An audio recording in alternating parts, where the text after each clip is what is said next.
में से और जिन्नात में से एक शैतान। तो शैतान दोनों में भी है, इंसानों में से भी होगा, जिन्नात में से भी होगा। बहुत सारे लोग ये तस्वुर करके बैठे रहते हैं शैतान का मतलब दो बड़े सींग वाला होगा, बकरे की मुंडी वाला होगा, लंबे बालों वाला होगा। शैतान की ऐसी कोई शक्ल नहीं। कौन है जो तुम्हें अचानक बैठे बैठे बुरी ख्वाहिशात ला करके उस मैदान में ले चला जाता है? वो शैतान है जो तुम्हारे साथ लगा हुआ है। तुम अच्छे भले थे, मस्जिद में बैठे हुए थे, उठ करके गए, फिर खुराफात दिमाग में आई, चलना है फलां जगह पर गुनाहों के अड्डे पर। कौन लेकर के गया तुम्हें? दो, या तो एक गायब लेकर के जा रहा होगा। अब शैतान की दो किस्में बयान की गई हैं कुरान में, एक इंसानों में से और एक जिन्नात में से। और आपने सूरह नास में पढ़ा होगा, आखिरी आयतें जो है, अल्लज़ी युवस्विसु फी सुदूरिन नास मिनल जिन्नति वन्नास। उस शैतान से अल्लाह की पनाह जो लोगों के सीनों में, दिलों में वसवसे पैदा करता है, वो कौन है? मिनल जिन्नति वन्नास, जिन्नात में से और इंसानों में से। और इसी तरह भी मैंने जो आयत पढ़ी, अल्लाह फरमाता है वकदालिका जअलना लिकुल्लि नबिय्यिन अदुव्वन शयातीनल इंसी वल जिन्न। हमने हर नबी के साथ एक दुश्मन पैदा किया, इंसानों में से और जिन्नात में से एक शैतान। तो शैतान दोनों में भी है, इंसानों में से भी होगा, जिन्नात में से भी होगा। बहुत सारे लोग ये तस्वुर करके बैठे रहते हैं शैतान का मतलब दो बड़े सींग वाला होगा, बकरे की मुंडी वाला होगा, लंबे बालों वाला होगा। शैतान की ऐसी कोई शक्ल नहीं। शैतान तुम्हारे करीबी दोस्त की शक्ल में भी आएगा, जो तुम्हारे आसपास हैं, इनमें से कोई शैतान हो, अच्छी शक्लों में भी होगा। और जिन्नात में से जो शैतान है वो गायब होगा। लेकिन ये दोनों हमारी जिंदगी पर बहुत असर करते हैं, बहुत बुरी तरह से असर करते हैं। ये मुसलसल खैर के रास्ते से हमें भटकाने की कोशिश करते हैं। ये नमाजें हैं तुम्हारी, ये दुआएं हैं और बुजुर्गों की सोहबतें हैं जो इन शैतानों से तुम्हें बचा रखी है। वरना इनसे मुकाबला करते करते आदमी कितने तो गुमराह हो गए, भटक गए। कौन है जो तुम्हें अचानक बैठे बैठे बुरी ख्वाहिशात ला करके उस मैदान में ले चला जाता है? वो शैतान है जो तुम्हारे साथ लगा हुआ है। तुम अच्छे भले थे, मस्जिद में बैठे हुए थे, उठ करके गए, फिर खुराफात दिमाग में आई, चलना है फलां जगह पर गुनाहों के अड्डे पर। कौन लेकर के गया तुम्हें? दो, या तो एक गायब लेकर के जा रहा होगा, या तो एक कोई हाजिर होगा। हाजिर होगा तो तुम्हारा दोस्त होगा, गायब होगा तो जिन होगा। ये दोनों में से कोई एक तुम्हें लेकर के जा रहा है और तुम भटक गए, बहक गए। मेरे अजीजों, इनसे मुकाबला करने के ही लिए इस दुनिया में हमें भेजा गया। और अल्लाह ताला कुरान पाक में यूं फरमाता है, इहबितू फइन्न लकुम मा सअलतुम। नहीं, पहले पारे की आयत है। अल्लाह तबारक व तआला यूं इरशाद फरमाता है, आदम अलैहिस्सलाम और हज़रत हव्वा को जब जन्नत से उतारा गया था, अल्लाह ताला फरमाता है, वलकुम फिल अर्दि मुस्तक़र्रुन व मताउन इला हीन। तुम्हारे लिए एक मुकर्ररा मुद्दत तक यहाँ पर हम भेज रहे हैं दुनिया में, और हर एक को एक का दुश्मन बना करके भेज रहे हैं।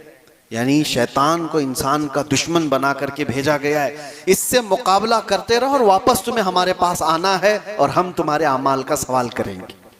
यहाँ हमें जो भेजा गया है, मुसलसल हर दिन हम लड़ाई में मौजूद हैं, हर दिन हम लड़ाई में हैं। अपने जहन में मौजूद ख्यालात से लड़ रहे हैं, अपने आसपास के हालात से लड़ रहे हैं।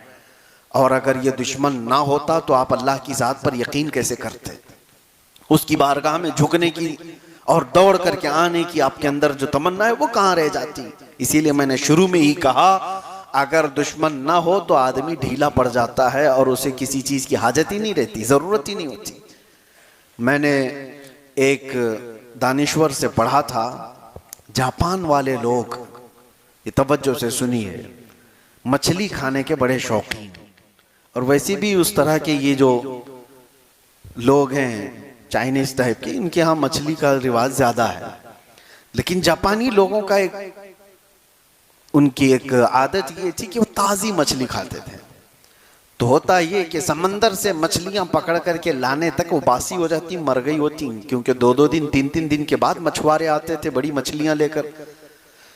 तो अब उसके लिए इन लोगों ने एक दूसरा तरीका इख्तियार किया।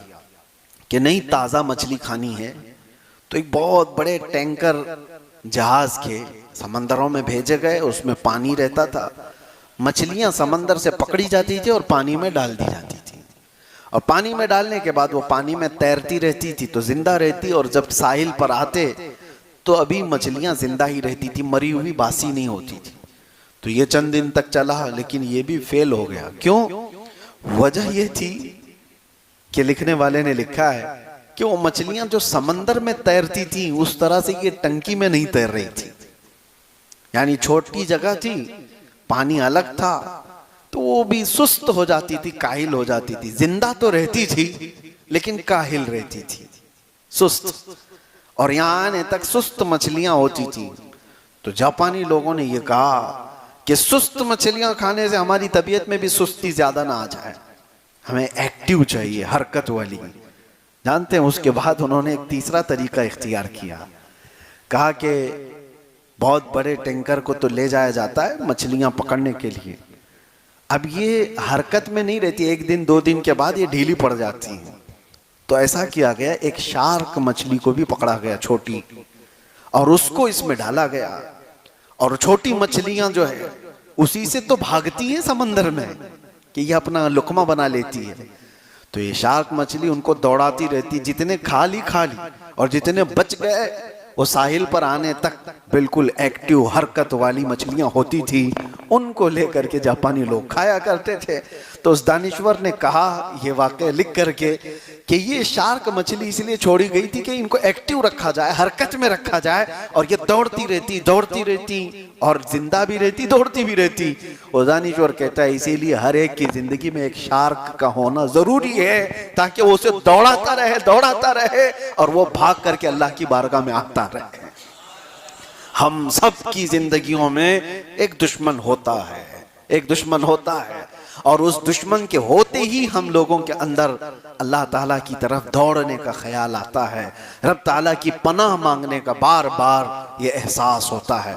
आप खुद अपनी जिंदगियों में महसूस करते होंगे, हम जिसके पास भी जाते हैं, किसी से मुलाकात किया, किसी के घर में गया, सबसे पहले वो दुआ की दरख्वास्त करते हैं। क्यों मियाँ, आप खुद भी तो दुआ करते हैं, हमें दुआ की दरख्वास्त क्यों करते हैं?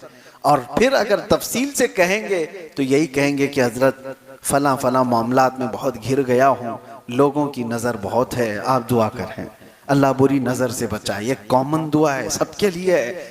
यानी सबको एहसास है कि कुछ लोगों की बुरी नज़र है। बुरी नज़र का ये तुम्हारे अंदर जो एहसास आया, यही एहसास तुम्हें अल्लाह की बारगाह में पनाह मांगने पर ले आता है, अल्लाह के करीब हो जाते हो। और इसी वजह से अल्लाह ताला ने भी तुम्हें मायूस नहीं किया।